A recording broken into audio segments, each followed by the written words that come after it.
explorers, welcome back to our channel. I hope you all are doing well. So let us begin with the chapter number 17 of grammar, and the name of the chapter is models, right? So let us begin with the models. What are they? So modals are helping verbs. तो modals basically हमारे helping verbs होते हैं, जिसमें कि यहाँ पर बहुत सारे हमें दिए गए हैं. It is can or could, must or ought to, may or might, used to or need, will or would, shall or should. Right तो ये सभी हमारे हेल्पिंग वर्ब्स हैं जिन्हें हम मोडाल्स के नाम से जानते हैं. Now we have some examples over here. Example says Ram can jump this wall.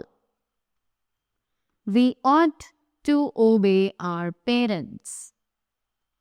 You may come in. You should plant more trees. Right? They cannot be used as a main verb. कि ये words हम main verbs की तरह use नहीं कर सकते हैं. They are not used alone. ना ही हम इन्हें अकेले use कर सकते हैं. Right? They do not change according to the number or person of the subject. यानी कि ये जो है modals होते हैं ये सेम ही रहते हैं. राइट ये अपने आप को सब्जेक्ट के अकॉर्डिंग या फिर नंबर ऑफ पर्सन्स के अकॉर्डिंग चेंज नहीं करते हैं. करेक्ट.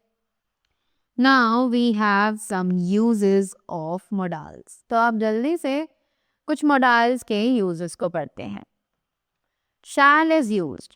तो शैल क्यों यूज किया जाता है?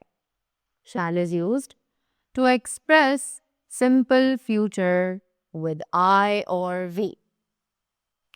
To express suggestion or request with I or we. हमें पता है कि shall का यूज सिर्फ और सिर्फ I और we के साथ ही किया जाता है.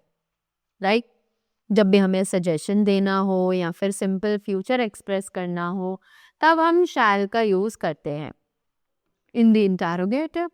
इंटरोगेटिव यानी क्वेश्चन पूछने के लिए भी हम इसका यूज कर सकते हैं. और टू एक्सप्रेस विलिंगनेस और intention on the part of the speaker. यानी कि स्पीकर की क्या इंटेंशंस हैं, वो क्या करना चाहता है, इन चीज़ों के लिए भी हम शैल वर्ड का यूज कर सकते हैं. राइट. विल और shall are not used in if clauses. कि विल और शैल इफ क्लॉजेस में यूज नहीं किए जाते हैं. Example if he is quick he will win. If it rains, I'll not go. Right तो यहाँ पर हमने shall की जगह will का यूज किया है. करेक्ट क्योंकि ये if clauses हैं. if के साथ हम कभी भी shall का यूज नहीं कर सकते हैं. Clear. Next we have could. could is used. अब could क्यों यूज किया जाता है? To express the past form of can. जब भी हमें कैन का पास्ट फॉर्म एक्सप्रेस करना हो तब हम कुड का यूज करते हैं. To express ability in past. किसी पर्सन की एबिलिटी दिखानी हो यानी कुछ काम करने की क्षमता पर अभी नहीं पास्ट में यानी बीते हुए समय में तब हम कुड का यूज करते हैं. To express a polite request. जब भी हमें एक पोलाइट रिक्वेस्ट करनी होती है किसी से तब हम कुड का यूज करते हैं. To express a possibility under specific conditions. जब हमें possibility दिखानी हो specific conditions में you could have helped her. कि मैंने उसकी help की होती. राइट जब आप possibility दिखाना चाहते हो. करेक्ट.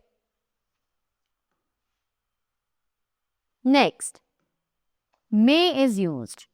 अब may कहाँ कहाँ पर यूज किया जाता है? To seek permission in a more formal way. जब आपको फॉर्मल तरीके से कोई परमिशन लेनी हो तब आप may का यूज करते हो. To express permission. जब आपको परमिशन देनी होती है. If you suppose you are taking permission from your teacher that ma'am may I drink water and your teacher says yes you may. Right. To express purpose, जब आपको किसी चीज का पर्पस दिखाना हो कि आपने ये काम किया तो क्यों किया, right. To express benediction, wish और faith, may he live long, यानी कि जब आप किसी को विश दे रहे हो, आप किसी को ब्लेसिंग्स दे रहे हो, right. Next, it is might. अब माइट क्यों यूज किया जाता है? To express the past form of may, जब आपको मे का पास्ट फॉर्म दिखाना हो तब आप माइट यूज करोगे। टू सीक और एक्सप्रेस परमिशन, जब आपको परमिशन लेनी हो या फिर परमिशन देनी हो, राइट। टू एक्सप्रेस और अ रिमोट और लेस लाइकली पॉसिबिलिटी, जब आपको एक ऐसी पॉसिबिलिटी दिखानी हो जिसके बहुत ज़्यादा कम चांसेस है, right. To express a guess, जब आपको कुछ चीज़ गेस करके बतानी हो, right. We use might when something is less likely to happen than when using may. तो might का यूज आप तब भी कर सकते हो जब आपको लगे कि कोई चीज शायद ही हो सकती है, we are not sure about it, right. Next we have will is used।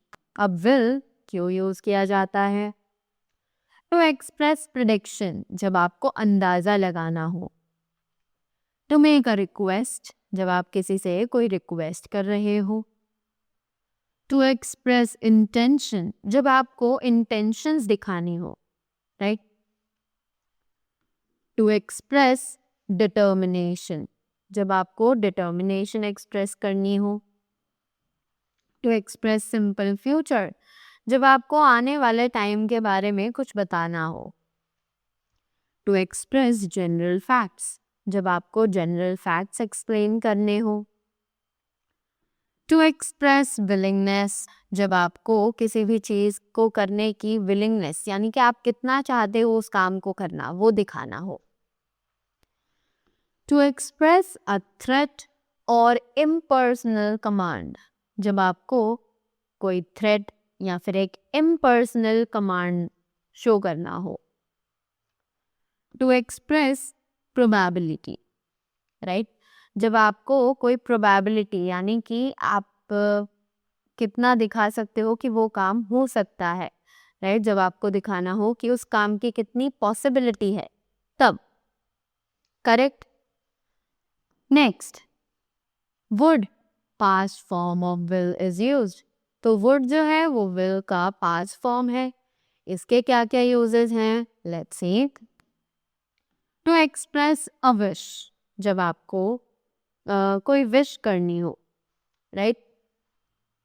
To make polite request, तो जब आपको कोई पोलाइट रिक्वेस्ट करनी हो किसी से। टू एक्सप्रेस अ डिजायर और अनरियल कंडीशन, जब आपको एक्सप्रेस करना हो एक डिजायर या फिर एक अनरियल कंडीशन, राइट, जो कि सच हो ही नहीं सकती है, या फिर आप जो उस चीज के लिए विश कर रहे हो, डिजायर करते हो। टू एक्सप्रेस विलिंगनेस, डिटर्मिनेशन और प्रोबेबिलिटी, राइट। तो जब आपको विलिंगनेस, डिटर्मिनेशन या फिर प्रोबेबिलिटी, यानी कि उस काम के होने के क्या चांसेस हैं, आप कितना चाहते हो उस काम को करना, right. To express a habitual activity in the past, जब आपको एक ऐसी हैबिचुअल एक्टिविटी को एक्सप्रेस करना हो जो कि पास्ट में हुई हो। टू रिक्वेस्ट अ प्रेफरेंस, तो अगर हमें एक प्रेफरेंस के लिए रिक्वेस्ट करनी हो, राइट, कि आप कोई सजेशन दे रहे हो और उससे आपको रिक्वेस्ट करनी पड़ रही है। Next, must is used. अब मस्ट क्यों यूज किया जाता है?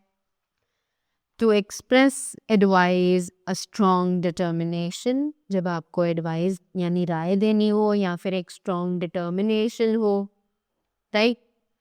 To express compulsion, obligation, necessity और ड्यूटी, यानी कि आपको एक्सप्रेस करना हो कंपल्शन, ऑब्लिगेशन, नेसेसिटी या फिर duty. To express an expectation, जब आपको कोई भी एक्सपेक्टेशन दिखानी हो। To express a strong possibility, यानी कि जब आपको कोई स्ट्रॉन्ग पॉसिबिलिटी एक्सप्रेस करनी हो। Correct. Next, it is ought to is used। अब ought to का यूज कहाँ किन सिचुएशंस में किया जाता है? It is to express duty, necessity या फिर ऑब्लिगेशन, जब आपको कोई ड्यूटी, जरूरतमंद या फिर ऑब्लिगेशन दिखाना हो। राइट। टू एडवाइस, जब आपको किसी को कोई राय देनी हो तब। The past tense of ought to is formed with, ought to का जो पास्ट फॉर्म होता है वो कैसे बनाया जाता है? ought to plus ought to have plus third form of the verb, just like he ought to have heard the bell, right? ought to is not as forceful as must, कि ought to इतना ज़्यादा forceful नहीं होता जितना कि must होता है। Must का मतलब होता है जब हमें अश्योरेंस देनी हो, हम किसी चीज़ पे फोर्स कर रहे हो, बट ought to मस्ट की तरह होता है, बट इतना ज़्यादा फोर्स नहीं लगाता है जितना कि मस्ट लगाता है। Right. Example, he ought to study but he won't। Correct. Next, note, we cannot say, हम ये नहीं कह सकते he must study but he won't। must implies compulsory, right? कि हम इसकी जगह must का यूज नहीं कर सकते हैं क्योंकि must का मतलब होता है जरूरी। Right. Next, need is used। अब need क्यों यूज किया जाता है? टू एक्सप्रेस नेसेसिटी और ऑब्लिगेशन, कि आपको जरूरतमंद दिखानी है। Right. Example, need I wait for you. Right. Need questions generally accept a negative answers, कि ये जो नीड वाले क्वेश्चंस होते हैं इनमें यूजुअली आंसर्स नेगेटिव ही मिलते हैं। Past tense is expressed with need plus have plus third form of the verb, कि जो नीड का पास्ट फॉर्म होता है वो कैसे एक्सप्रेस किया जाता है? It is need plus have plus third form of the verb which says you didn't have answered back. Right? Next, in positive statements, need does not function as an auxiliary verb. It acts as a main verb. कि positive statements में need जो है वो function, it does not function as an auxiliary verb, ये एक helping verb की तरह काम नहीं करता है, ये एक मेन वर्ब की तरह काम करता है। Correct. Next, use to is used. अब यूज टू का यूज क्यों किया जाता है? To express a habit in the past, कि जब आपको कोई ऐसी हैबिट के बारे में बताना हो जो कि पास्ट में थी, यानी कि अब वो हैबिट आप फॉलो नहीं करते हो। To express the existence of something in the past, जब आपको किसी ऐसी चीज का एग्जिस्टेंस यानी उसकी मौजूदगी के बारे में बताना हो जो कि पास्ट में थी अब नहीं है। Right. Note, it does not have a present tense form, कि इसका प्रेजेंट टेंस फॉर्म होता ही नहीं है, हम इसका यूज सिर्फ पास्ट की ही चीजों को डिनोट करने के लिए कर सकते हैं। Next, can is used. अब कैन क्यों यूज किया जाता है? सो टू एक्सप्रेस एबिलिटी, जब हमें किसी भी चीज की एबिलिटी दिखानी हो कि वो क्या काम कर सकता है। राइट। टू सीक परमिशन, जब हमें परमिशन लेनी हो, just like can I go to washroom. Right. To express possibility, यानी कि किसी भी चीज के होने की पॉसिबिलिटी दिखानी हो। Correct. To make a request और ऑफर, जब आपको रिक्वेस्ट करनी हो या फिर ऑफर करना हो। राइट। एक टू एक्सप्रेस कैरेक्टरिस्टिक्स और कैपेसिटी, जब आपको एक्सप्रेस करनी हो कैरेक्टरिस्टिक्स या फिर कैपेसिटी, राइट।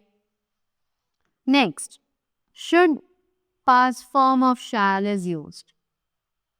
तो शुड यानी कि शैल का पास्ट फॉर्म जो होता है उसे यूज किया जाए। So it is to express duty, necessity और obligation। जब आपको ड्यूटी, नेसेसिटी या फिर ऑब्लिगेशन दिखाना हो तब। टू एक्सप्रेस लेंटेटिव यूज यानी कि जब आपको टेंटेटिव यूज दिखाना हो, जैसे कि एग्जाम्पल है shall you meet him, tell him about the match. If you happen to meet him, कि अगर तो उससे मिलो तो उसे बता देना, right. Next, it is dare is used. अब डेयर क्यों यूज किया जाता है, कहाँ यूज किया जाता है? टू एक्सप्रेस करेज और चैलेंज, जब आपको करेज यानी हिम्मत या फिर कोई चैलेंज दिखाना हो। The positive form of dare does not function as an auxiliary verb, कि जो डेयर का पॉजिटिव फॉर्म है वो फंक्शन नहीं करता है एक ऑक्सिलरी वर्ब की तरह।